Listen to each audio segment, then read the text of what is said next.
Good morning Angel, ravie de vous retrouver aujourd'hui dans cette nouvelle vidéo. Aujourd'hui, je vous embarque avec moi en cuisine. On va réaliser ensemble une session meal prep. Mes repas pour la semaine prochaine, des repas équilibrés et petit budget.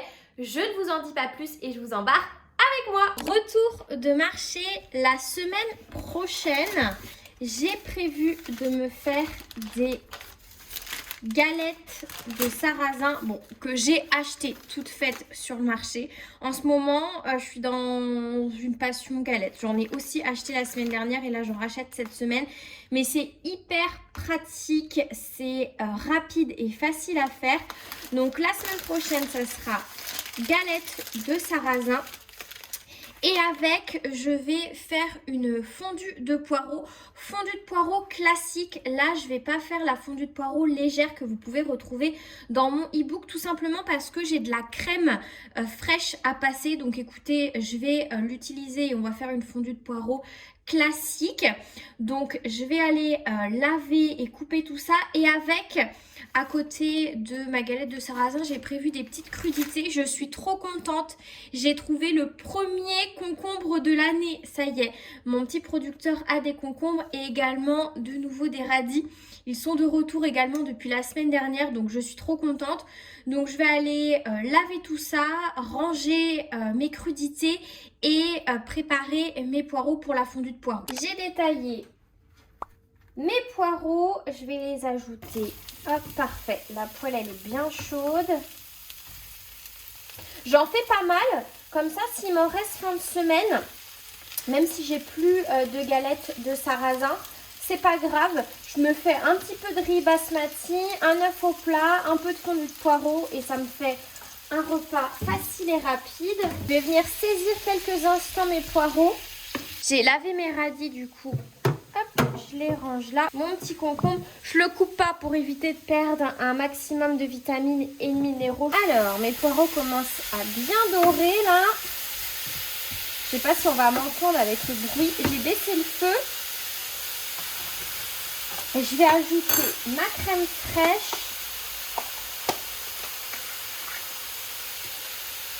Je vais déjà mettre 2 bonnes cuillères à soupe et je vais voir ensuite. Et j'aime bien aussi ajouter dans la fondue de poireaux une cuillère à café de moutarde à l'ancienne. Je trouve que ça donne beaucoup de goût. Je ne sais pas si vous connaissez l'herbe amare. C'est vraiment mon petit secret dans tous les plats. C'est du sel aromatisé avec des herbes aromatiques, des légumes et même de l'algue. Dedans, sel marin, plantes et légumes frais, algues marines. On a du céleri, poireaux, cressons, oignons, ciboulette, persil, livèche, ail, basilic, marjolaine, romarin et thym. On va réaliser la recette pour mes dîners de la semaine prochaine. La semaine prochaine, j'ai prévu un chili sin carne, donc un chili végétarien avec du riz en accompagnement et ça va être un chili, c'est pas le chili que je fais d'habitude, la recette que vous pouvez retrouver dans mon e-book, ça va être un chili de reste. J'ai des choses à finir dans mes placards et dans mon frigo, donc je vais en profiter pour les passer dans cette recette. Notamment mes carottes, je vais donc remplacer le maïs par des carottes. Et également j'ai de l'ail qui est en mourance que je vais ajouter, qui n'est absolument pas dans la recette de base. Et j'ai aussi un poivron que j'avais acheté pour une soirée barbecue pour faire des brochettes de légumes. Au final je m'en suis pas servi. C'est pas du tout la saison des poivrons. Là, j'en avais acheté un exceptionnellement, mais c'est vrai qu'en temps normal, sinon, lorsque ce n'est pas la saison des poivrons, je mets des poivrons surgelés. Mais là, voilà, j'ai celui-là à passer, donc écoutez, je vais m'en servir. Et puis après, les classiques, du chili, haricots rouges, purée de tomates. De toute façon, je vous montre tout ça. Mais d'abord, je vais commencer par couper, laver, éplucher et couper mes légumes. Alors, j'ai mis un filet d'huile d'olive. Je vais commencer par faire revenir mes oignons et mon ail. J'ai ajouté mes carottes et je vais ajouter un fond d'eau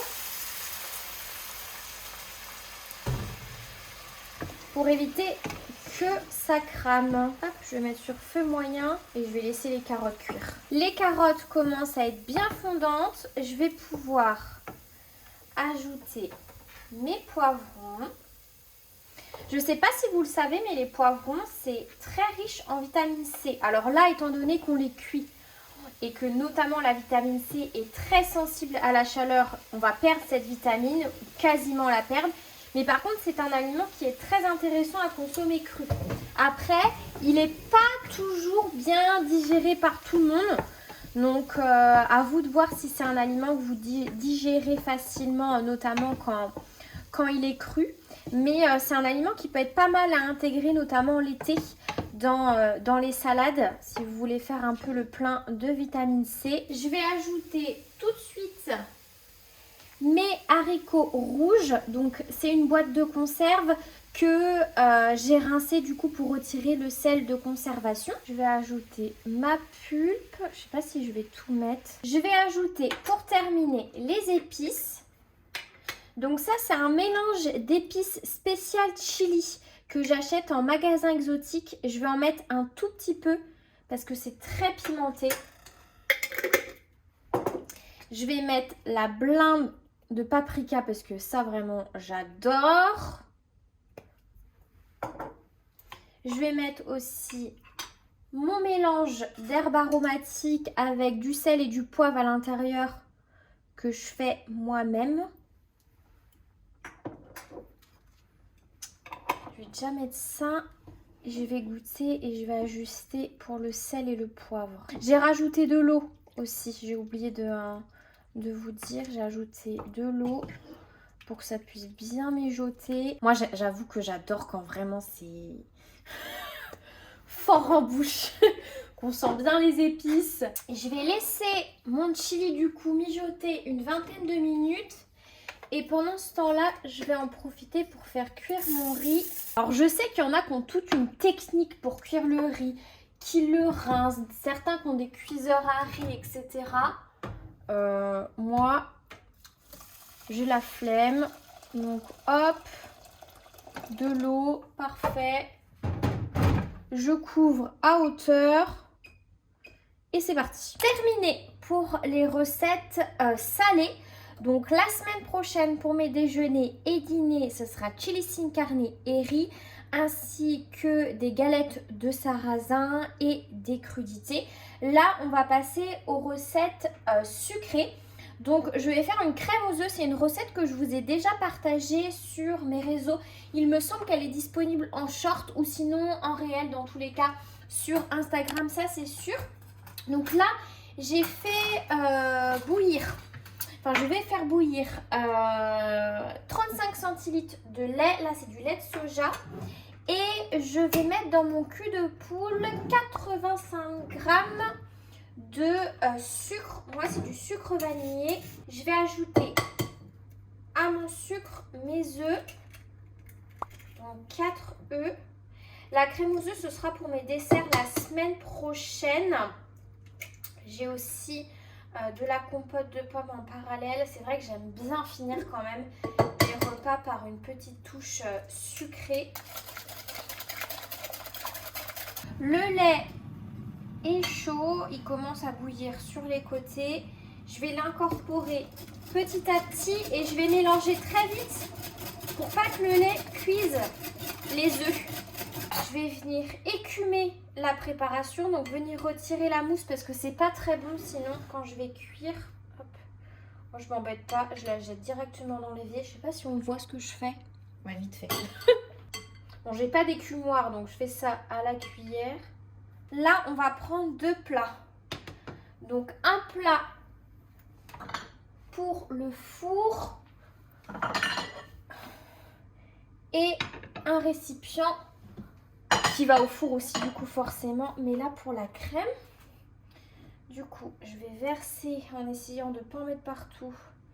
Je vais pas faire comme ça, je sens que j'en mets partout. Hop, hop, hop. Et je verse. Ah, j'en ai pas mis partout. Hop. Je vais venir verser mon eau chaude pour faire une cuisson en bain-marie. J'ai préchauffé mon four à 150 degrés. Déjà depuis tout à l'heure. Et là, je vais enfourner et ça part 50 minutes à 150 degrés. Dernière recette, on va préparer mes collations pour la semaine prochaine. On va faire ensemble des roses des sables revisités. C'est une recette que je vous ai partagée tout récemment sur les réseaux, mais que j'adore faire. Pour ça, on va avoir besoin de flocons d'avoine, une purée d'oléagineux. Moi, j'aime beaucoup la purée de noisettes, mais vous pouvez aussi utiliser du beurre de cacahuète, de la purée d'amande, ce que vous souhaitez.